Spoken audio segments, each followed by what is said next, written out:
berkat rahmatnya kita bisa berkumpul di tempat ini dalam keadaan sehat walafiat. Tak lupa salawat dan salam kita aturkan kepada junjungan kita Nabi besar Muhammad Sallallahu Alaihi Wasallam. Langsung aja saya mau membacakan susunan acara pada hari ini. Yang terhormat Bapak Kepala SMA N1 Martapura, diwakili oleh Bapak Agus dan Bapak Rujai. Yang terhormat Bapak-bapak calon guru penggerak angkatan 11. Yang terhormat Bapak-bapak Wakasek, yang terhormat Bapak Ibu guru hebat yang berbahagia. Acara pada hari ini yang pertama adalah pembukaan, yang kedua adalah sambutan dari Bapak Kepala SMA N1 Martapura, yang ketiga adalah doa, yang keempat penyampaian materi praktik baik dari calon guru penggerak angkatan 11, dan yang terakhir adalah penutup. Baiklah, kita mulai acara hari ini. Marilah kita bersama-sama membacakan basmalah Bismillahirrahmanirrahim. Kemudian acara selanjutnya yaitu sambutan dari Bapak Kepala SMA N1 Martapura. Dalam hal ini diwakili oleh Bapak Wakasek kepada Bapak Rujai Bianur Kosdi SPDI, disilakan. Assalamualaikum warahmatullahi wabarakatuh. Bismillahirrahmanirrahim. Alhamdulillahirrahmanirrahim. Wassalatu wassalamu ala asyrafil anbiya'i wal mursalin wa ala alihi washabihi ajmain. Amma ba'du.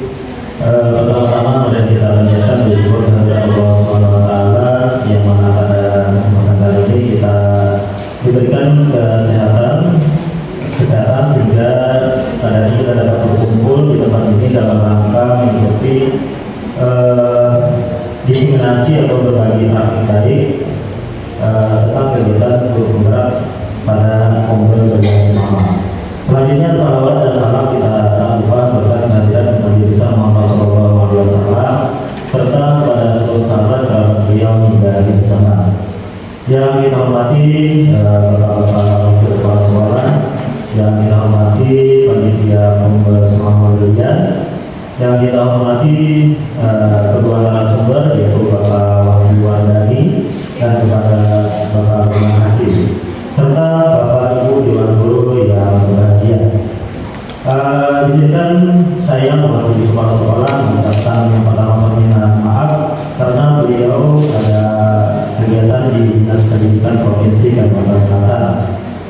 Yang tidak pesan, mudah-mudahan kegiatan ini berdampak bermanfaat baik bagi guru-guru Dewan Guru semuanya. Mudah-mudahan kita bisa mengambil manfaat dari kegiatan ini. Selanjutnya kegiatan guru penggerak ini sangat kita harapkan bermanfaat ataupun selain untuk mereka berdua bagi Bapak Wahyu dan Bapak Uman, tetapi juga bermanfaat bagi kawan-kawan yang lain, sehingga segala apa yang mereka dapat dari ilmunya ataupun segala sesuatunya dari peningkatan kompetensi mudah-mudahan juga berdampak kepada kawan-kawan yang lain. Setidaknya dalam kegiatan diseminasi ini mereka dapat men-share ke kita apa saja hal-hal baik ataupun kompetensi apa yang mereka dapatkan dalam kegiatan tersebut. Guru yang terdata sebagai di sebuah sekolah, apabila ada guru penggerak, itu sangat berdampak baik dalam rapor pendidikan. Ketika suatu sekolah itu tidak ada guru penggerak, itu nanti hasil rapor pendidikan itu juga terdata bahwasanya sekolah ini tidak ada guru penggeraknya, sehingga itu dalam rapor pendidikan itu sangat bagus ketika di sekolah kita itu ada guru penggerak. Jadi mudah-mudahan kegiatan yang mereka jalani kita doakan mudah mereka berdua ini Pak Lukman dan Wahyu, Bapak Lukman dan Wahyu diberikan kesehatan, diberikan kelancaran, kemudahan sehingga bisa menyelesaikan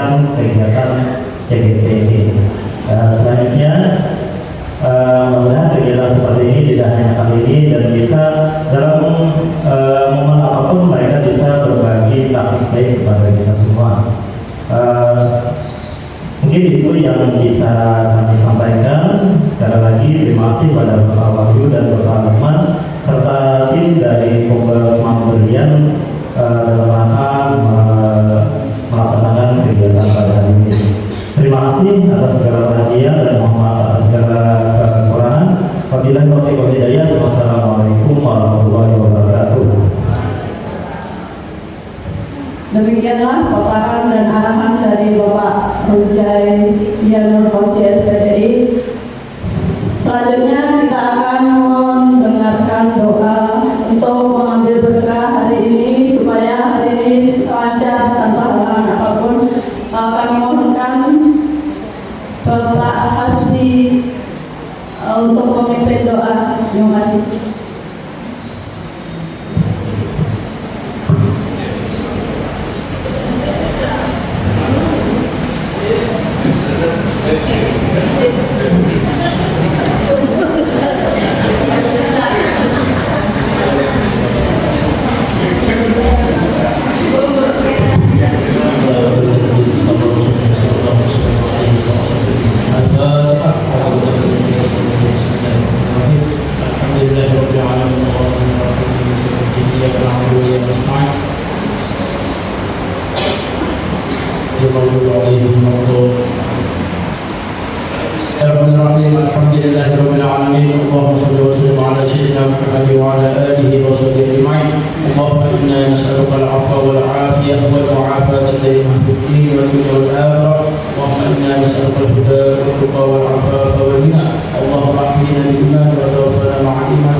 Terima kasih Pak Hasbi SPDI. Semoga hari ini lancar dan bermanfaat untuk kita semua. Selanjutnya kita akan mendengarkan paparan materi dari calon guru penggerak angkatan 11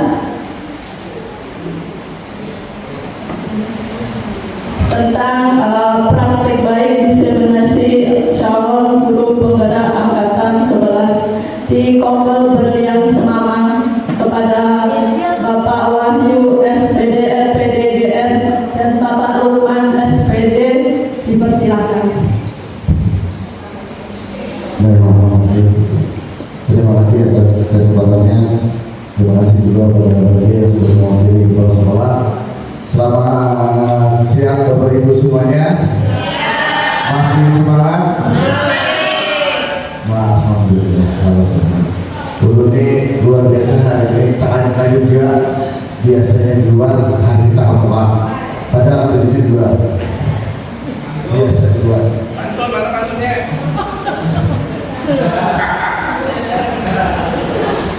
Aja dengan syarat yang bakal padu. Oke Bapak Ibu, kalau kita berbudaya tak lepas kita dalam berpantun. Masih ada bercakap-cakap.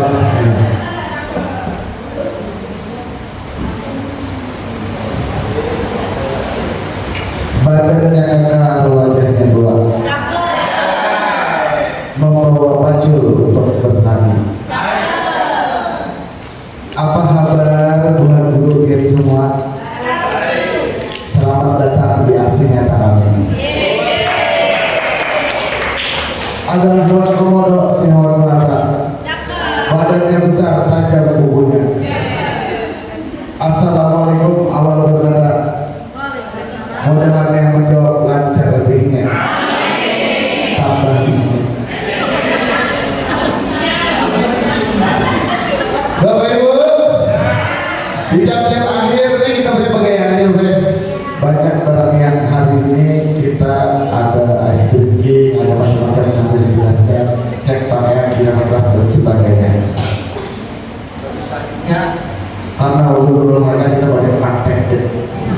Cuma sebelum itu ulur ucapkan banyak minta maaf, minta halal, minta ridha karena mengganggu waktu-waktu bulan yang sangat apalagi di jam akhir.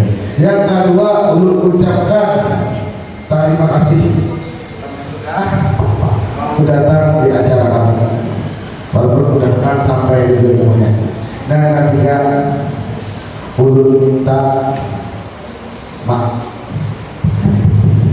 bila-bila kita berdiskusi berapa kita tolong berkolaborasi, mohon istilahnya hanya bagaimana istilah itu banyak. Mudah-mudahan kalau kita melaksanakan pada tahap.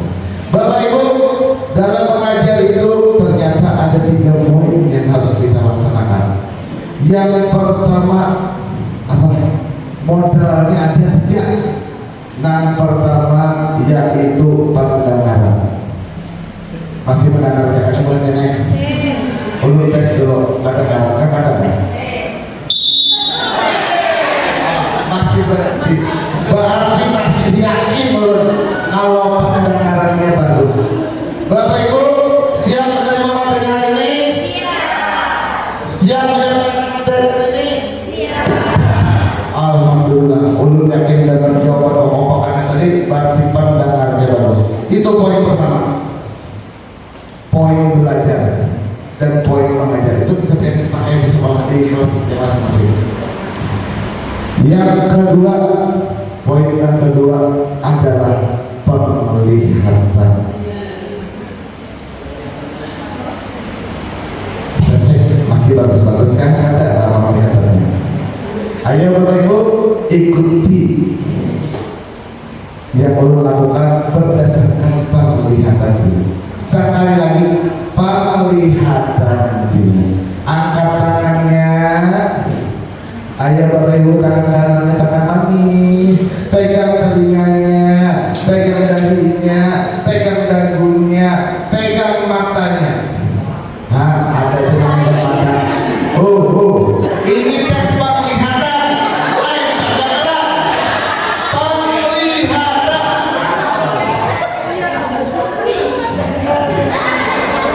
Mata. Ada yang merah. Sekali lagi. Pegang bahunya. Pegang dagunya. Pegang kepalanya. Pegang hidungnya. Pegang hidungnya. Oke, alhamdulillah. Tepuk tangan dulu untuk itu semua. 2 poin Bapak Ibu. Tapi 2 poin ini kada berarti ada poin ketiga. Apa itu? Perhatian. Abang kada perhatian, hambar satu. Ya Bapak Ibu, banyak yang pura-pura mendengar tapi kada perhatian. Banyak yang pura-pura melihat tapi yang ada fokus. Jadi ulun minta Bapak Ibu dalam 1 jam ke depan ulun minta kita berfokus. Tinggalkan masalah hutang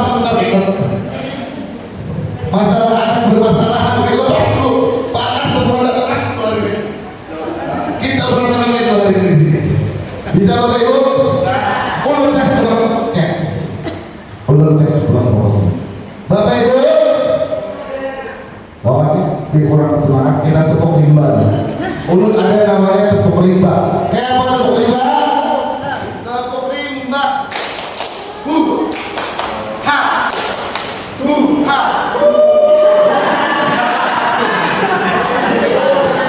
Ayo.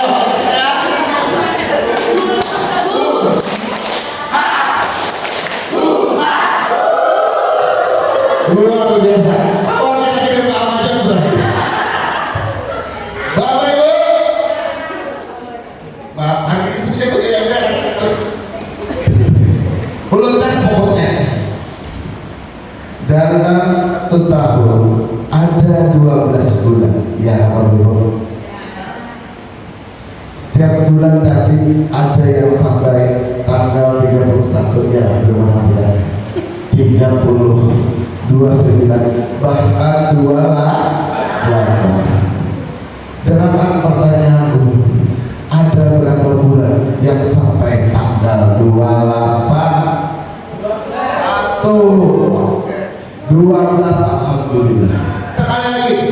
Sekarang pertanyaan, ada berapa bulan yang sampai ada tanggal 2? Semua bulan ada tanggal 2 tanya ada cuma Februari. Coba ayo fokus sekali lagi. Alhamdulillah ada yang fokus, ada yang ada. Satu lagi ada pertanyaan. Bapak Ibu, dulu kita di SD ini maksud kita memberi agama sedikit. Wah, karena kita ada terlepas dari agama. Dulu kita di SD belajar Nabi dan Rasul. Wah, ada berapa Bapak Ibu? 25 Nabi dan Rasul. Fokus pertanyaan dulu. Pada zaman Nabi dan Rasul ada satu kejadian yang mana semua hewan masuk di dalam kapal. Pertanyaannya, ada berapa pasang hewan yang masuk dalam kapal Nabi Musa? Ayo berapa? Saudara, 2. Berapa? 1. Mantap. Coba dengarkan lagi pertanyaan. Ada berapa pasang hewan yang naik kapal Nabi Musa? Nabi Musa ada di isi kapal.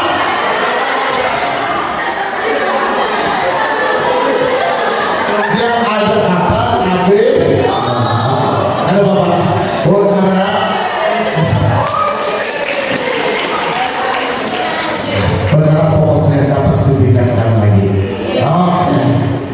Oke Bapak-Bapak, mohon kita lanjutkan apa agenda kita hari ini. Tepuk rimba.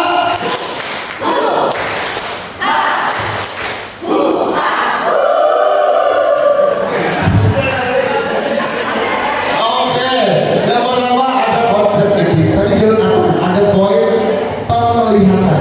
Coba kawan-kawan masih kawal terlihat di sana.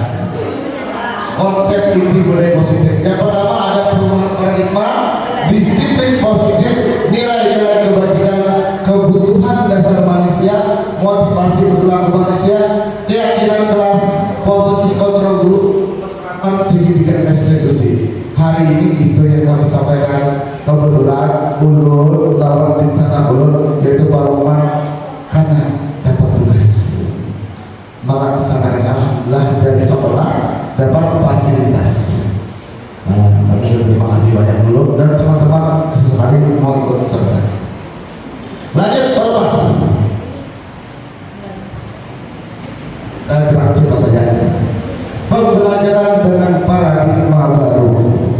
Pembelajaran dalam perkembangan ini merupakan pembelajaran yang dirancang berdasarkan prinsip pembelajaran berdiferensiasi. Oh my. Tiap waktu kita berganti guru ada pulang istilahnya berdiferensiasi. Padahal kata berdiferensiasi itu sudah lawas pada cuma bahasanya aja, kulitnya aja pulang membuka. Yaitu sesuai kebutuhan berdasarkan perkembangan. Teori psikologi modern mewujudkan profil pelajar Pancasila, yang mana profil Pancasila itu ada bergotong royong, kreatif, beranalitis, mandiri, beriman, bertakwa pada Tuhan Yang Maha Esa, dan berakhlak mulia serta berkebinekaan global. Nah, ulun bertakwa. Pembelajaran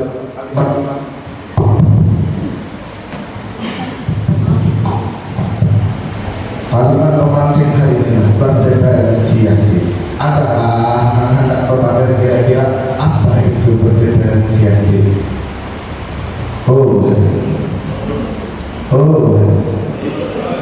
Belum disimpan aja. Amalkan yang bertanya, belum bertanya.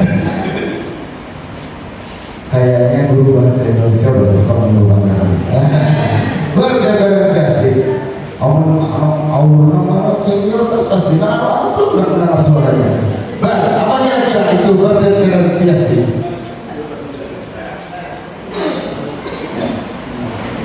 Assalamualaikum warahmatullahi wabarakatuh.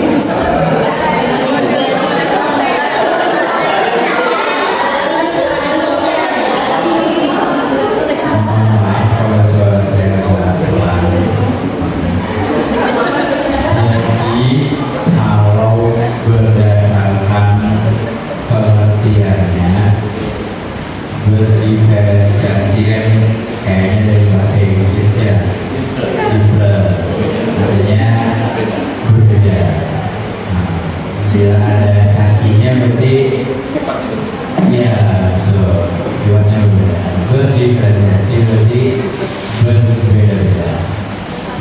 kalau dilihat ditempelkan pada konteks pembelajaran, maka berdiferensiasi ini menurut saya ya Bapak Ibu, berdiferensiasi berarti pembelajaran yang berbeda-beda berdasarkan kebutuhan atau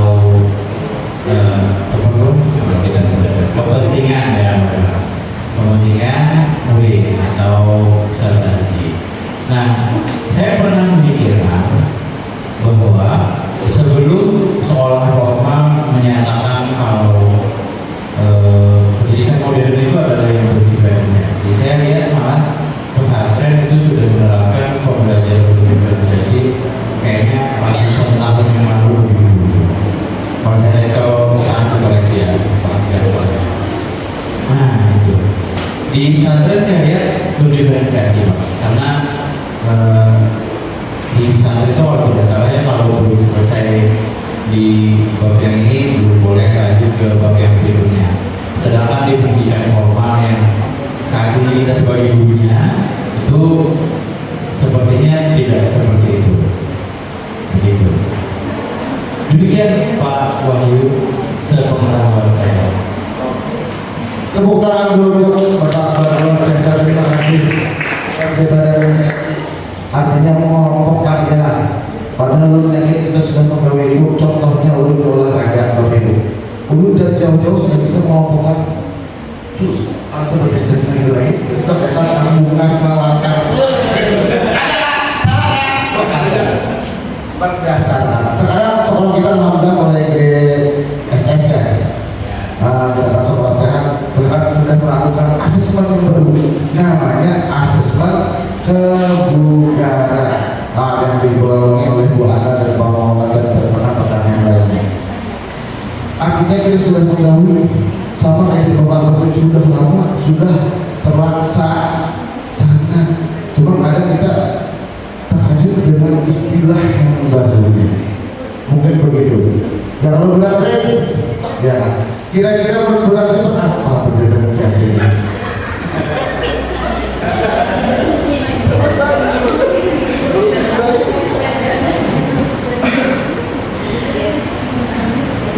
Terima kasih Pak Wahyu. Ini kita kan dari kalau pemahaman saya mengenai pembelajaran berdiferensiasi itu adalah lebih ke memfasilitasi siswa dengan beragam latar belakang, beragam kebutuhan, kemudian menyediakan beragam konten pembelajaran sehingga siswa itu menjadi tidak merasa dibeda-bedakan, kemudian pembelajaran juga menjadi lebih bervariasi dan memfasilitasi kebutuhan belajar mereka, juga memfasilitasi minat dan bakat mereka yang terintegrasi di dalam pembelajaran itu sendiri. Itu Pak Wahyu, terima kasih. Luar biasa. Kasih tepuk tangan dulu. Ulun sudah tampil, kayaknya ada saya yang mengkawal ulun dari pemandan ya Allah. Iya. Bapak Ibu yang ada di sini, tadi sudah disampaikan oleh Bapak Wahyu Wardani, yang Bapak tercinta tadi ya, telah memberikan penjabaran mengenai yang namanya pembelajaran berdiferensiasi atau pemahaman tentang paradigma baru tentang pendidikan. Yang penting begini Bapak Ibu, artinya bahwa dalam konteks pendidikan ini adalah wacana dari pemerintah yang sudah diterapkan di seluruh Indonesia. Tentunya bagaimana dulunya dalam pendidikan itu ada namanya teacher center atau guru sebagai center. Sekarang sudah mulai berubah polanya menjadi student center. Itu yang merupakan bagian dari bagaimana paradigma tadi.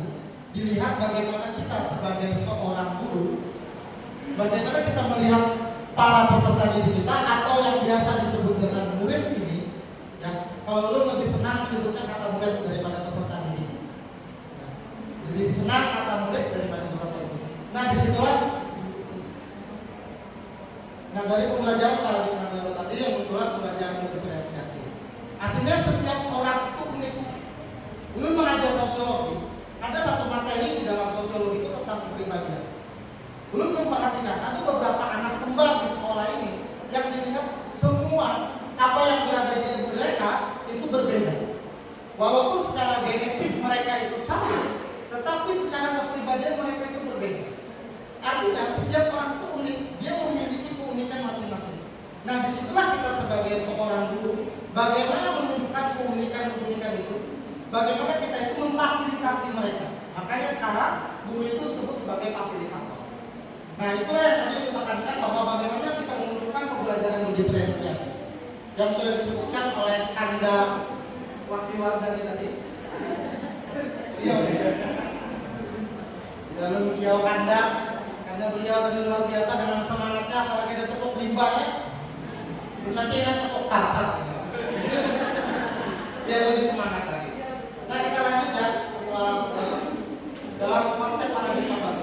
Nah, di sini ada miskonsepsi tentang teori kontrol. Bagaimana? Ada 4 poin yang Bapak Ibu bisa lihat di sini. Bahwa seorang guru itu, kita tidak hanya bisa menganggap bahwa guru itu selalu menganggap sesuatu itu baik. Tetapi ada beberapa komponen yang harus kita lihat di sini, bahwa ilusi bahwa semua penguatan positif yang kita sudah bermanfaat itu tidak bisa kita samakan. Di situ ada ilusi bahwa kritik dan membuat orang merasa bersalah dapat menguatkan karakter. Yang ketiga, ilusi guru bisa mengontrol murid. Kita sebagai seorang manusia tidak bisa mengontrol manusia yang lain. Walaupun dengan konsep kekuasaan, dengan konsep apapun yang ada di dalamnya, kita tidak bisa mengontrol itu. Tetapi bagaimana kita membawa mereka untuk mengikuti apa yang kita sampaikan dengan nyamannya. Nah, nanti saya sampaikan bagaimana dalam teori kontrol ini. Yang tepat, jangan makasih yang memberikan.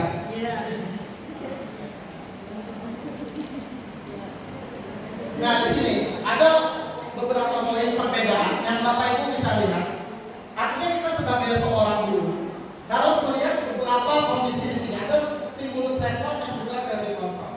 Nah, stimulus respon ini adalah gaya lama yang bisa kita lihat. Di situ pertama, realitas kebutuhan kita sama.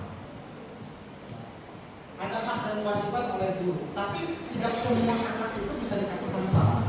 Nah, di dalam teori kontrol yang baru ini diprakasai dalam pendidikan, bahwa realitas kebutuhan kita itu berbeda. Setiap anak itu berbeda kebutuhannya. Tidak bisa kita samakan. Makanya muncul pembelajaran berdiferensiasi tadi. Yang kedua, semua orang melihat hal yang sama. Kita perhatikan bahwa setiap orang itu pasti melihat itu berbeda-beda. Dari perspektif yang bisa dia melihat dari berbagai macam. Nah, yang ketiga, kita mencoba mengubah orang agar berpandangan sama dengan kita. Ya, kita meyakini diri kita bisa mengubah anak yang sama dengan kita. Ya, tidak mungkin. Karena dia itu memiliki perasaan yang berbeda dengan karakteristik yang unik tadi. Dengan teori kontrol tadi kita berusaha memahami pandangan orang lain tentang dunia. Nah, selanjutnya perilaku buruk dilihat dari sebagai suatu kesalahan. Di dalam teori kontrol, semua perilaku memiliki tujuan.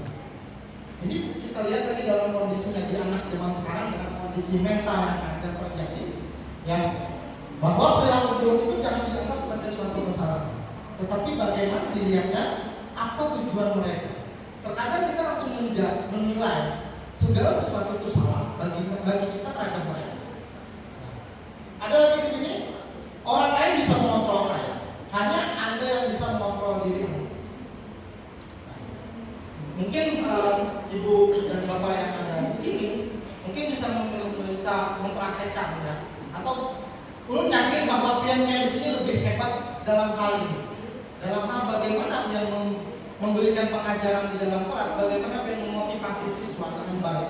Tentunya itu memberikan kita pengaruhnya tadi yang besar tadi antara stimulus dan respon tadi, dan juga dengan teori kontrol tadi. Nah, ini ulun tambahkan lagi. Yang kita bahas pada hari ini adalah disiplin positif. Bagaimana membudayakan disiplin positif yang ada di sekolah. Ini aksi nyata kami ya, yang belum dapatkan dari pendidikan guru penggerak dan juga dengan Pak Kanda Pak Waktiwardani tadi dalam pendidikan guru penggerak ini, bahwa disiplin positif itu ternyata bisa dimanfaatkan di dalam lingkungan sekolah. Artinya pandangan kita terhadap kondisi disiplin ini kita miskonsepsi tentang pengertian disiplin. Nah, Bapak Ibu bisa dilihat dari penjelasan yang ada di situ. Bahwa ada pengertian dan definisi yang berbeda tentang yang namanya disiplin. Bisa Bapak Ibu lihat?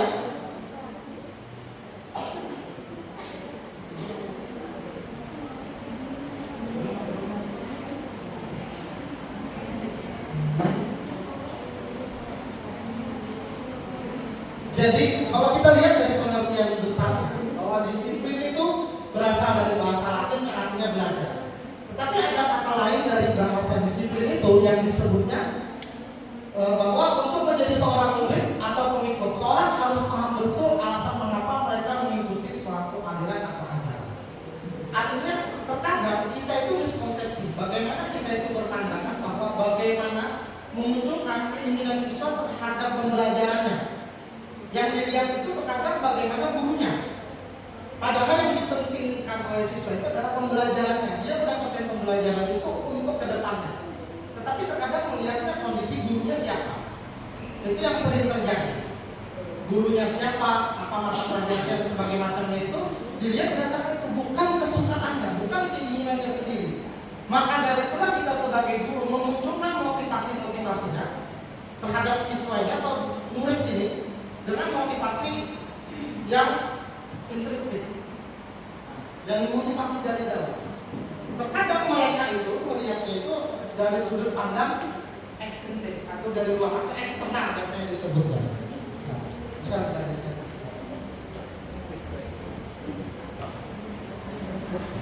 Di sini bisa dilihat ada nilai-nilai kebajikan. Nilai yang disepakati bersama lepas dari suku bangsa, agama, bahasa dan latar belakang. Nah, Bapak Ibu bisa lihat di sini contoh nilai kebajikan. Apa sih nilai? Nilai itu yang didapatkan dari seorang manusia untuk berperilaku kepada manusia yang lain. Ya, itu yang disebut sebagai nilai. Nah, nilai ini yang harus disepakati adalah nilai positif ini yang diinginkan oleh semua kalangan manusia. Nah, ada beberapa poin-poin yang penting kalau kita lihat berdasarkan profil pelajar Pancasila yang sudah disebutkan oleh Kanda tadi, bahwa beliau menyebutkan ada 6 poin di dalam profil pelajar Pancasila. Ada juga yang behavior program itu atau MPP. Ada juga keterampilan hidup dan sebagainya. Ya, bisa dilihat di sini kalau yang sudah belum yakin bahwa apa yang PRD di sini kan sudah mempraktekkan ya. Tentunya pasti kan sudah mengerjakannya ya.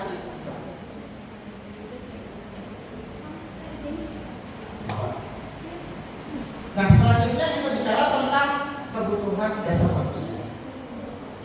Mungkin apa yang saya sampaikan tadi tentunya itu merupakan bagian kecil dari bagaimana budaya positif. Dan tentunya di dalam budaya positif itu yang harus kita tekankan bahwa kita sebagai seorang pendidik harus bisa menguatkan diri kita, meyakinkan diri kita bahwa disiplin itu penting. Bahwa menurut Ki Hajar Dewantara bahwa disiplin itu manusia yang merdeka itu adalah bagaimana dia bisa menjadikan diri mereka itu disiplin. Nah, kalau tentang kebutuhan dasar manusia, beliau yang lebih paham daripada beliau. Ya, kita lanjutkan beliau. Terima kasih. Masya Allah, luar biasa. Tepuk rimba.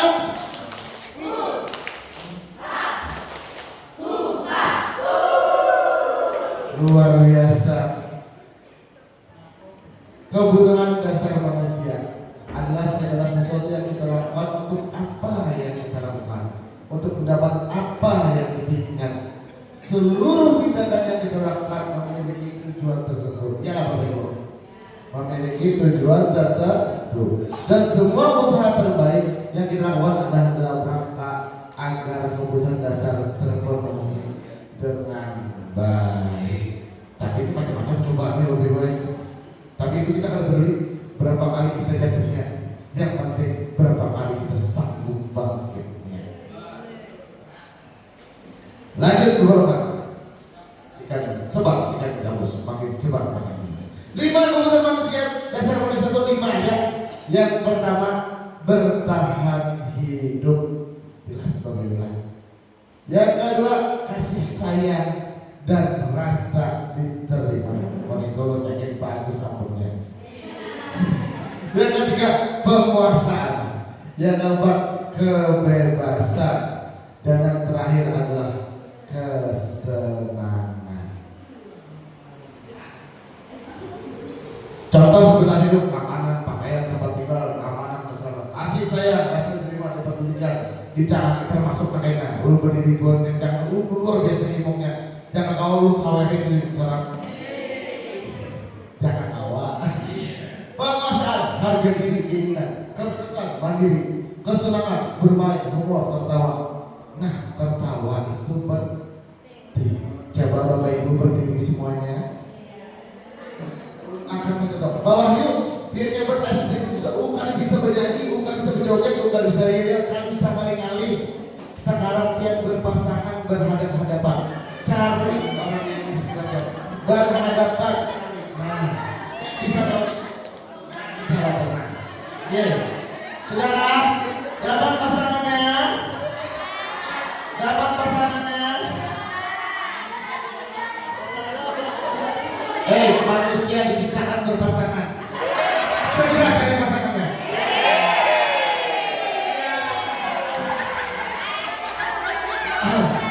Oke, teman-teman, pandangi pasangan Anda. Tidak usah apa-apa, cukup Anda senyum, perlihatkan gigi Anda. Senyum sampai kelihatan gigi. Ayo, 30 detik. Bapak Maulana, stopot tolong, stopot 30 detik. Oke, 30 detik. Tolong tersenyum ya, tangannya. Pandangi pasangan Anda. 30 detik dari sekarang. Tahan Bapak Ibu.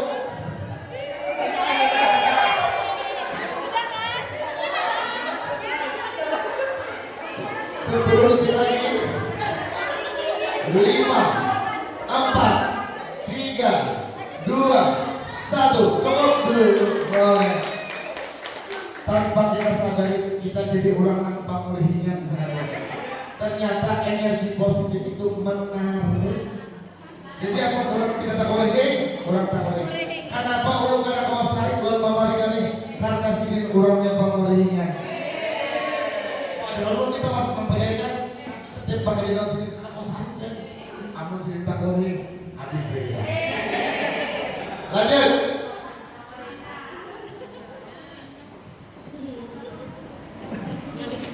Bayar materinya motivasi. Ulun dibujur di bang rambut kan sudah kemarin terguling, tapi masalah ini ulun serahkan kawan ulun.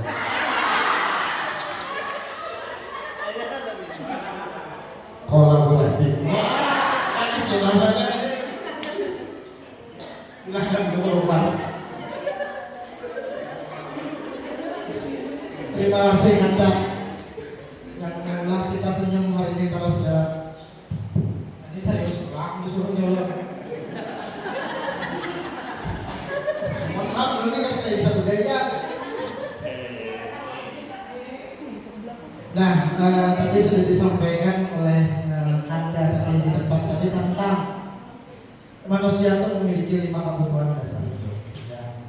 Tentunya setiap manusia itu pasti memiliki motivasi. Belum yakin pian-pian di sini pasti ada memiliki motivasi.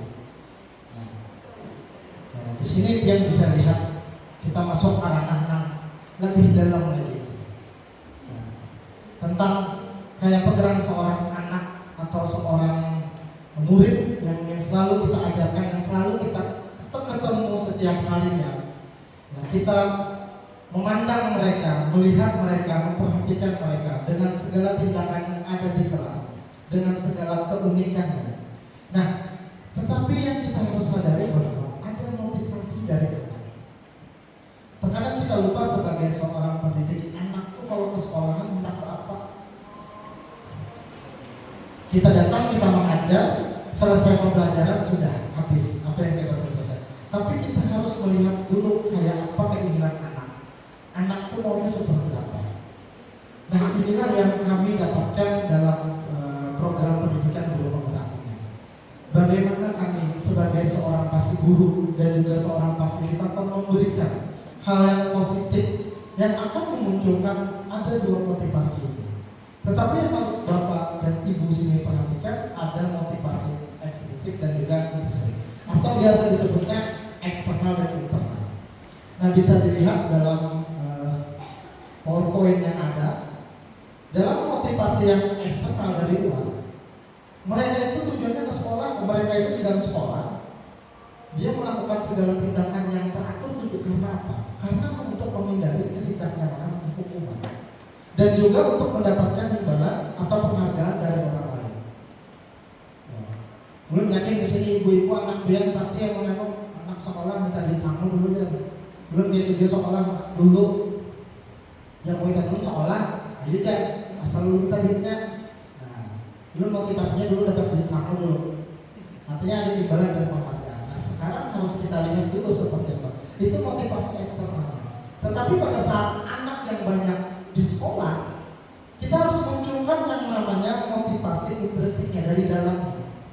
Karena anak memiliki perasaan. Artinya kita sebagai seorang guru bagaimana menyelami perasaan-perasaan mereka dengan tidak hanya dengan kata-kata yang kita sampaikan, tetapi dengan berbagai pengalaman kita, berbagai kondisi yang kita lakukan di dalam kelas. Nah, untuk menjadikan mereka orang yang mereka inginkan dan menghargai diri mereka sendiri dengan nilai-nilai yang mereka percaya. Artinya terkadang anak ini memiliki motivasi yang dari datang dari turun sekolah sampai ke sekolah, dia motivasinya apa? Nah, mungkin ulun yakin pian-pian di sini sangat mengetahui dibandingkan ulun, lebih berpengalaman dibandingkan ulun. Ulun baru beberapa tahun aja menjadi guru, apalagi pian sini yang sudah bertahun-tahun menjadi guru. Melihat kondisi perkembangan anak dari dulu hingga sekarang pasti sangat berbeda sekali. Ya, di situ yang kita lihat sebagai motivasi perilaku manusia. Di sini Bapak Ibu bisa lihat ada 3 komponen yang kami pelajari juga dalam bagaimana melihat suatu kondisi. Apakah kita sebagai seorang guru itu sering menghukum atau konsekuensi yang kita lakukan? Nah, bisa dilihat di sini sebagai hukuman. Misalnya, hukuman itu tidak terencana. Murid tidak tahu apa yang akan tidak terjadi atau tidak dilibatkan. Dan hukuman itu bersifat satu alam dan berupa biasanya hukuman itu bisa fisik dan juga psikis. Nah, kalau sedangkan konsekuensi dilihat itu terencana, disepakati, ya, sesuai peraturan. Murid tetap dibuat tidak nyaman.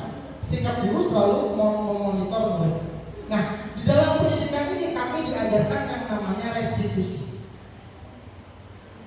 Restitusi ini yang sangat menarik sekali yang kami bahas di dalam modul 1.4 di dalam budaya positif. Bagaimana kami itu memunculkan yang namanya restitusi.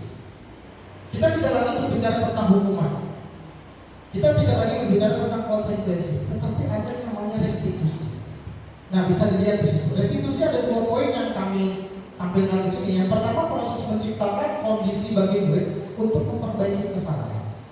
Yang kedua, proses kolaboratif yang mengajarkan murid untuk mencari solusi sendiri. Terkadang kita memberikan solusi yang mungkin bagi mereka itu belum tepat, tetapi itulah yang harus kita utamakan. Ada 3 komponen tadi. Selain hukuman, selain konsekuensi, ada yang namanya restitusi. Nah, ini yang paling penting yang mungkin ulun yakin pihak-pihak di sini sudah mengaplikasikannya, walaupun namanya aja yang baru diganti, namanya restitusi tadi. Tetapi keyakinan-keyakinan inilah yang ditunjukkan, dan juga pada awal pembelajaran ini harus kita lakukan yang namanya keyakinan keras. Nah, yang sudah menggawi itu kanda ulun ini, yang sudah menggawi. Jadi ulun serahkan lawan kanda ulun ini tentang keyakinan keras. Kayak apa kanda? Lanjut ya. Keyakinan keras. Ya, silakan.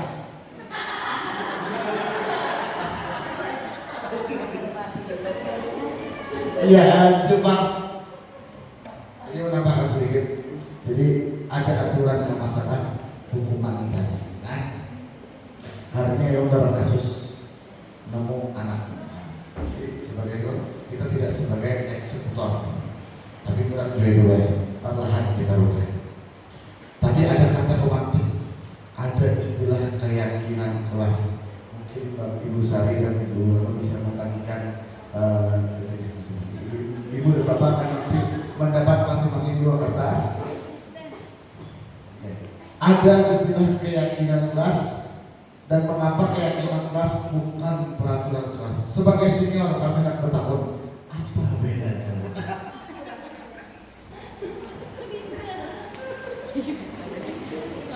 Iya, kayak apa menurut Sanak di depan keyakinan kelas dan peraturan kelas? Kalau dulu yang biasa dipakai apa? Mau batik ulun tercampurnya. Jadi kalau dulu biasa kita buat peraturan itu biasanya dibuat oleh siapa Pak? Peraturan di kelas biasanya dibuat oleh guru. Nah, dan siswa hanya sebagai pelaksana, ya. Belum bertanya apakah siswa itu sepakat atau tidak dengan peraturan tersebut. Nah, keyakinan keras ini berbeda. Sepertinya ini akan dipraktekkan oleh Pak Wahyu dan Pak Lukman. Sampai lupa apa Lukman. Supaya lebih pahamnya kita tunggu prakteknya aja lah. Nah, jadi jangan kita paham sama-sama apa bedanya. Bapak Ibu, kita akan merajuk ke keyakinan keras. Tapi tadi Bang mau bahas motivasi, ini salah satu bentuk motivasi. Siapa yang aktif akan mendapatkan bonus. Tadi Bapak akan menjawab ya. Itu salah satu bentuk motivasi.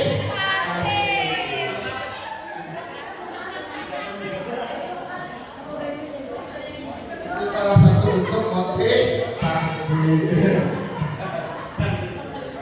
Oke Bapak Ibu, di sini akan menuliskan keyakinan keras. Terima kasih Bu Niken yang sudah menggambar luar biasa. Dan harapan dalam mengajar. Nah Bapak Ibu, tolong tuliskan yang warna merah ada, dapat. Nah, biar tulis di keyakinan kelas tadi. Yang merah untuk keyakinan kelas, yang itu untuk harapan mengajar. Biar yakin dalam pembelajaran dia itu kayak apa. Dapat menangkap Pak. Tolong berikan dalam hal yang positif. Kemudian harapan mengajar, harapan itu dalam pembelajaran itu seperti apa sih? Nah, yang merah keyakinan, yang hijau harapan di kelas dia dalam dia mengajar kayak apa? Tuliskan, habis dia tulis biar tempel. Yang keyakinan kelas warna abang, tolong biar tempel kasih bila sudah tuliskan. Oke, sudah tulis tuh. Bapak Ibu boleh maju ke depan setelah menuliskan tempelan. Sedikit menambahkan Bapak Ibu, dalam keyakinan kelas ini tidak usah dibuat kata dilarang atau jangan. Nah, memberikan satu contoh yang dikuatkan oleh Pak Wahyu dalam sebuah keyakinan kelas. Nah ini kita bikin semua kalimat itu menjadi positif. Ini contohkan ya dari beberapa keyakinan kelas yang sudah dibuat Pak Wahyu sebetulnya. Dalam poin pertama itu disiplin waktu. Nah, jadi tidak usah lagi dibuat. Kalau kita biasanya di dalam peraturan itu ada kata dilarang. Siswa dilarang ini, siswa dilarang itu, tidak boleh ini dan kata jangan tadi. Nah kita ubah dengan kalimat-kalimat positif. Itu sebagai contohnya. Misalnya di bagian pertama ada disiplin waktu. Dalam kondisi disiplin waktu artinya tidak boleh telat, mengumpulkan tugas tepat waktu. Satu kalimat untuk keyakinan kelas, satu untuk harapan mengajar. Nanti kita sini mana yang paling banyak itu yang kita ambil. Ini contohnya bisa nanti Ibu terapkan buat 3 kelas. Itu contoh yang Gabri sudah di kelas 12 satu. Mana orang kelas 12 satu ada di sini. Oh.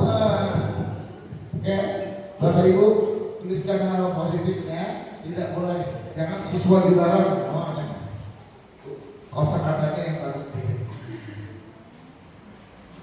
Sambil sampaikan ya. Yang pertama ada disiplin waktu, contohnya berpakaian rapi dan sopan, berdoa sebelum dan sesudah pembelajaran, siap untuk belajar, baik sumber dan alat belajar. Oke, Bapak Ibu sudah bicara dan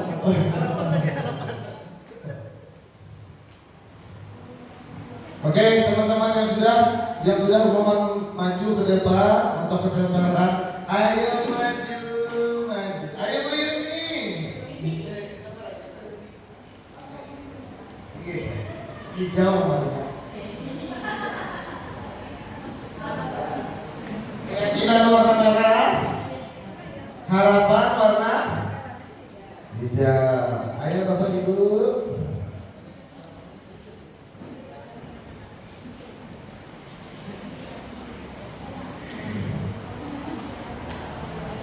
Belum pertama kali dapat ini di TGP, ternyata ini berpengaruh terhadap mindset ulun. Oh luar biasa. Dan ini wajib rasanya ulun jabarkan wadah bubuhan pian.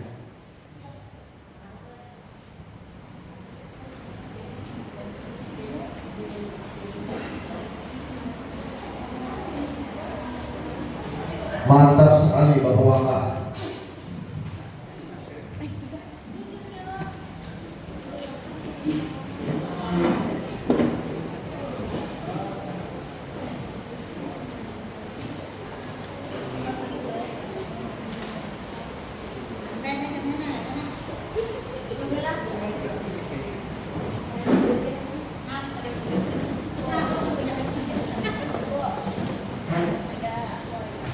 Ibu Nadiro, nah, ya, silakan namanya di sini saya.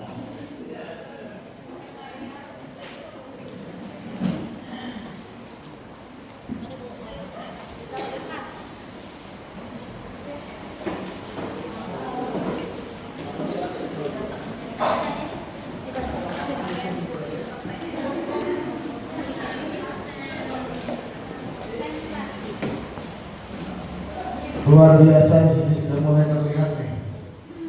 Wah, rata-rata ada yang datang tepat waktu, menghargai proses KBM, aktif, fokus, kreatif, mantap luar biasa.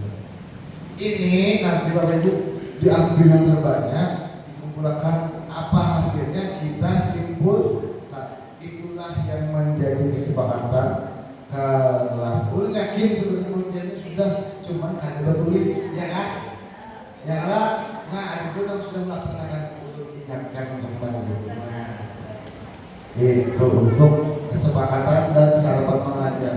Kalau di kelasnya aku ada ujian ditempelannya lagi hasilnya gitu. Oke, lanjut Pak Roman.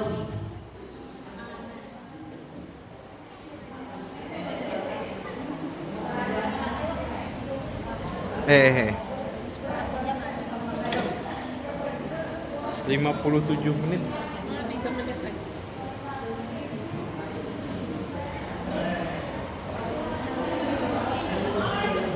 Oke, ini ada 5 posisi kontrol dulu. Pemungkum, pembuat merasa bersalah, sebagai teman, sebagai pemantau, sebagai manajer.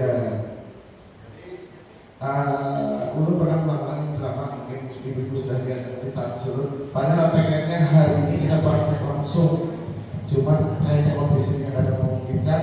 Kita sambut nanti kasusnya ada dibagikan, bisa Bapak Ibu pelajari mandiri. Oke, lanjut.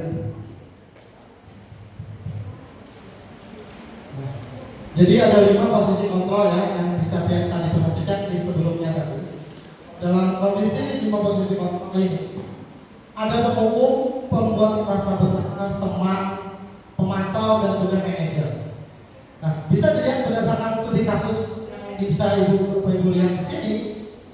Ya, dalam penerapannya, dalam posisi pemukul dari studi kasusnya mulai tidak memakai atribut kata saat upacara. Kalau kita bicara tentang guru sebagai pemukul, dia melakukannya dengan tindakan hormat pada bendera selama 1 jam.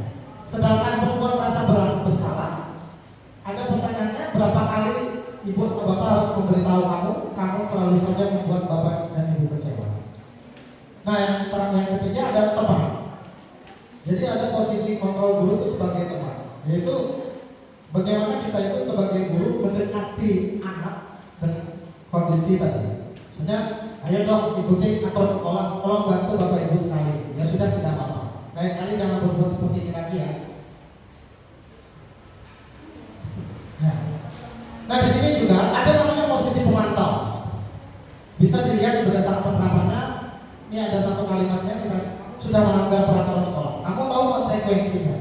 Setelah kamu beli atributnya kamu, misalnya, dan jangan lagi diulangi. Tetapi pada saat posisi manajer, nah ini yang paling kondisi penerapan lima posisi kontrol guru, yang diutamakan itu adalah posisi manajer di dari 4 posisi yang lain. Nah, sebagai contohnya misalnya apakah kamu tahu kesalahan kamu, kira-kira bagaimana kamu memperbaiki kesalahan kamu. Kenapa itu ditanya? Karena itu penting supaya tahu. Karena semua langsung kita gas anak-anak. Jadi dia punya kesempatan untuk menciptakan. Misal dia mencuri, harus ditanya kenapa dia mencuri. Nah, ini sebagai yang disampaikan di sini, posisi kontrol apakah aku? Saya kecewa sekali dengan kamu. Menurut Bapak dan Ibu dan tadi apa? Apakah pembuku? Apakah membuat rasa bersalah? Oke, membuat rasa bersalah ada, boleh. Ya, kita jawabannya adalah membuat merasa bersalah. Oke, tepuk tangan, luar biasa. Lanjut. Kamu tidak pernah benar melakukan. Dari 5 posisi kontrol tadi, menurut Bapak dan Ibu, itu termasuk bagian apa? Pembuku, membuat merasa bersalah, pemantau atau Oke, benar. Silakan. Bang, betul sekali. Jangan katakan Ya. tepuk rimba.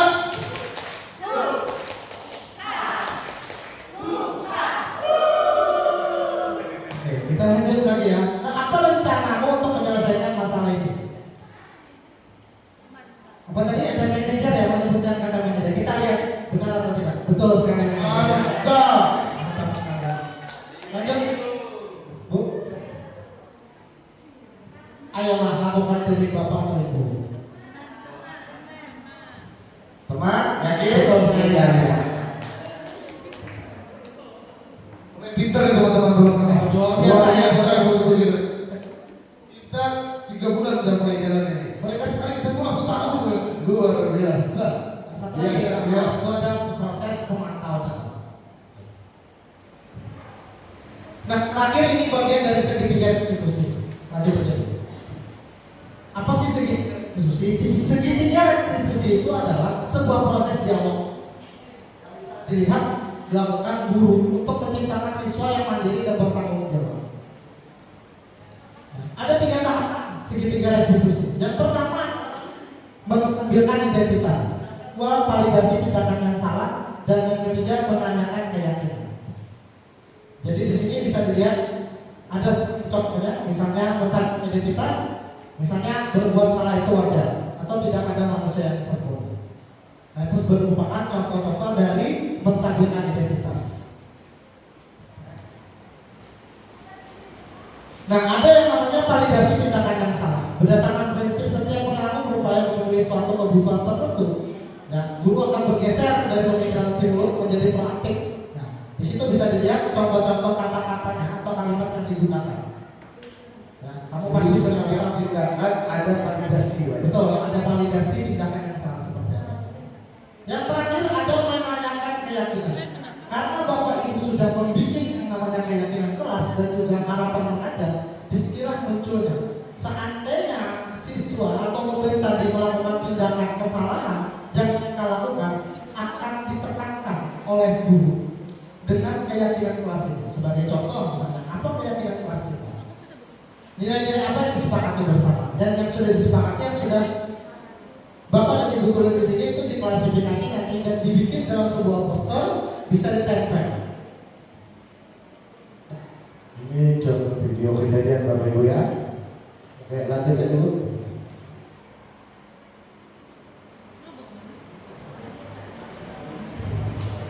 Alhamdulillah kita sampai di penghujung acara. Luar biasa Bapak Ibu. Ternyata menepati janjinya sampai ujung acara. Ada satu pantun buat pian penonton. Amun diawali ke pantun, maka kita wajib pula tutup dengan berpantun. Pak Ahmad, sebelum kita berikan, adakah yang hendak bertanya? Bapak Ibu? Oh, oke, Ibu seperti apa?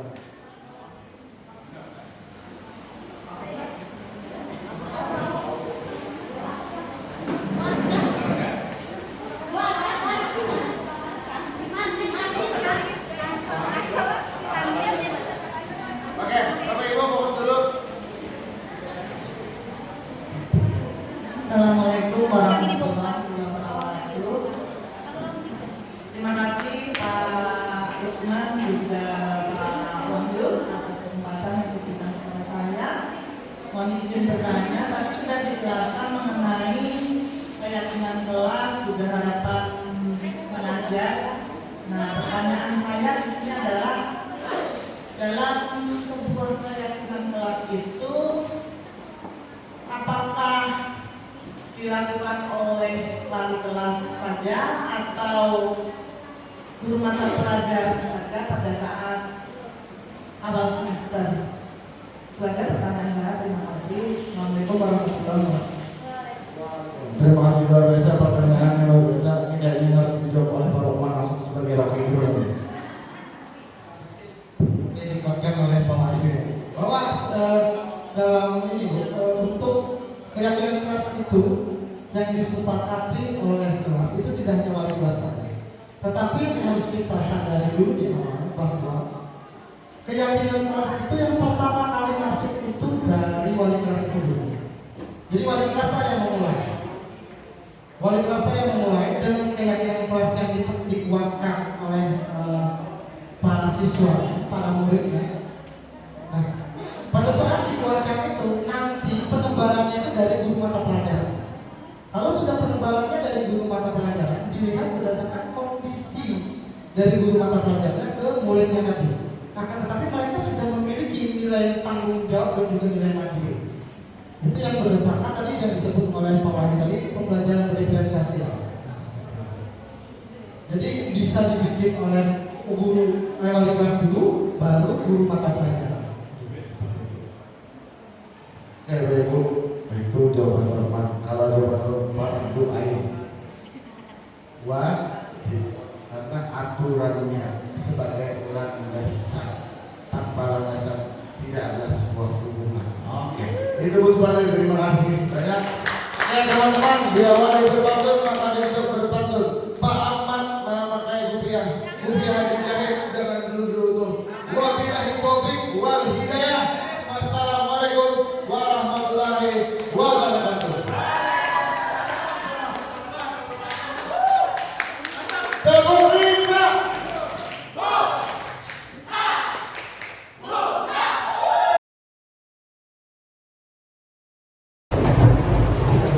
Assalamualaikum warahmatullahi wabarakatuh. Waalaikumsalam warahmatullahi wabarakatuh. Selamat pagi. Pagi. Kelasnya semangat. Alhamdulillah ya. Terima kasih kelas 12-8. Pada hari ini Bapak ingin menyampaikan di pertemuan pertama kita ada yang namanya keyakinan kelas. Keyakinan kelas itu berbeda dengan peraturan kelas atau kontrak belajar. Nah, keyakinan kelas ini sifatnya abstrak dan ditentukan oleh warga kelas ya, dan juga diambil berdasarkan kesepakatan bersama. Jadi yang harus kita tegakkan di sini adalah bagaimana kalian nanti dalam membudayakan dan memberdayakan keyakinan kelas ini agar bisa dipakai sebagai bentuk tanggung jawab kalian.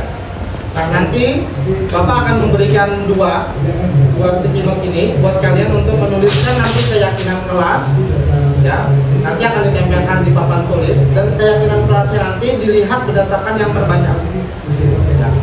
Dan juga keyakinan kelasnya harus sifatnya positif, tidak ada kata jangan atau dilarang lagi, misalnya jangan terlambat. Nah, itu tidak usah lagi dipakai, tetapi menggunakan kalimat-kalimat positif agar kalian memiliki motivasi yang lebih dalam terhadap sekolah, agar kalian memiliki motivasi yang tinggi dalam belajar. Maka dari itu keyakinan kelas ini dijadikan sebagai bentuk tanggung jawab kalian di kelas, bukan di dalam sekolah ini ya. Jadi di dalam kelas ini ada keyakinan itu, dan itu harus kalian realisasikan sendiri sebagai bentuk tanggung jawab kalian, karena kalian adalah siswa yang mandiri dan juga siswa yang bertanggung jawab. Nah, nanti Bapak akan bagikan ke kalian satu persatu.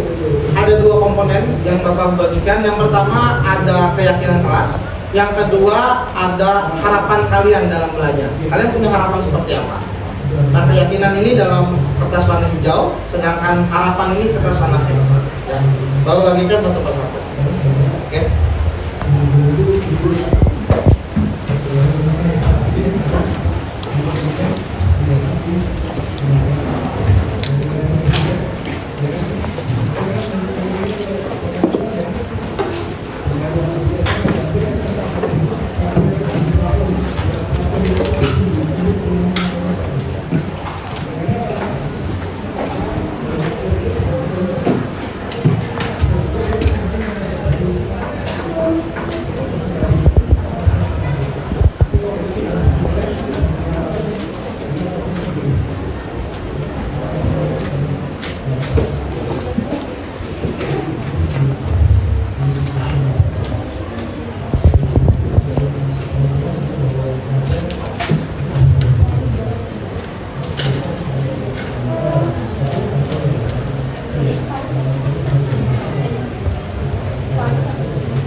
Tulis nama apa? Tulis nama boleh. Pak, yang pengen keyakinan atau harapan? Harapan. Ping harapan. Salah satu yang keyakinan kelas apa? Disiplin, disiplin. Belajar dengan sungguh-sungguh.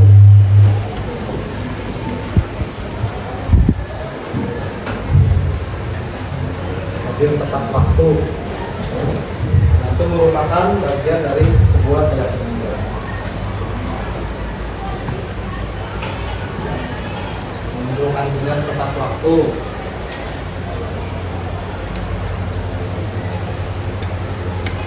Ini akan kita klasifikasi dalam keyakinan kelas yang sudah kalian buat. Nanti kita lihat berdasarkan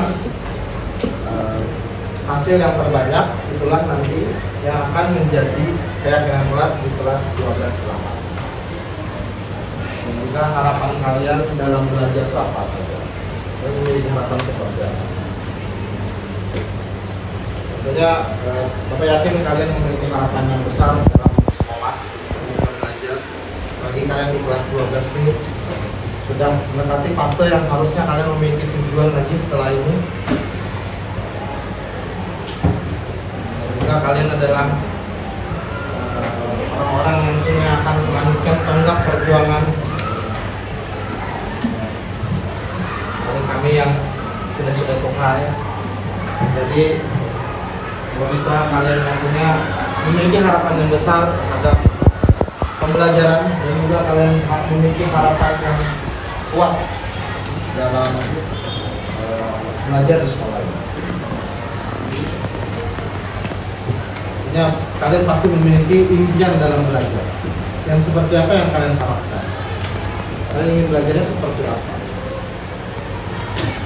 Yang menyenangkan, yang membuat kalian bergembira, atau membuat kalian tertawa, atau belajarnya dengan santai, atau menemukan pemahaman dan pengetahuan baru dengan apa? Nah, misalnya tergantung dari kalian bagaimana kalian memimpikan sebuah harapan kalian dalam belajar itu seperti apa.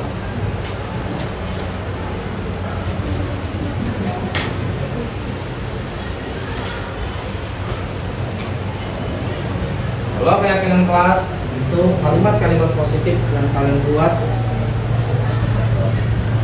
bisa kalian tuliskan di situ yang akan menjadi keyakinan kelas kalian nanti. Misalnya tadi seperti datang tepat waktu, mengumpul tugas tepat waktu. Itu salah satu bentuk dari keyakinan kelas yang positif. Menghargai orang lain, nah itu juga merupakan bagian dari keyakinan. Menghormati orang lain,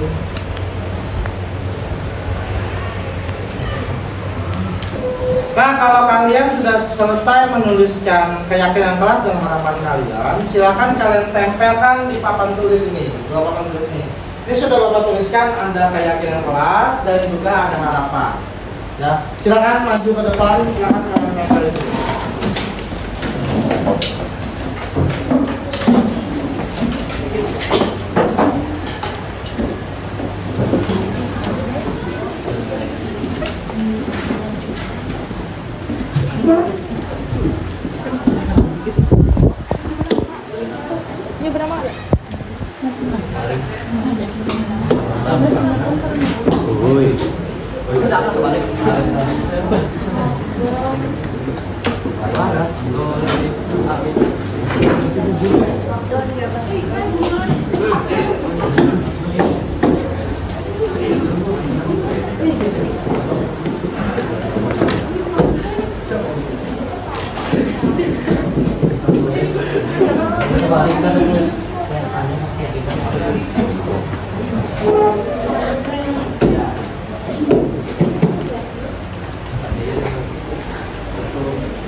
Ya, ini akan Bapak klasifikasi berdasarkan jawaban yang terbanyak.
Menurut saya keyakinan kelas sangat penting dalam membentuk kedisiplinan, tanggung jawab, dan juga kemandirian, saling menghargai antara teman di kelas, dan juga membangun budaya positif yang ada di kelas.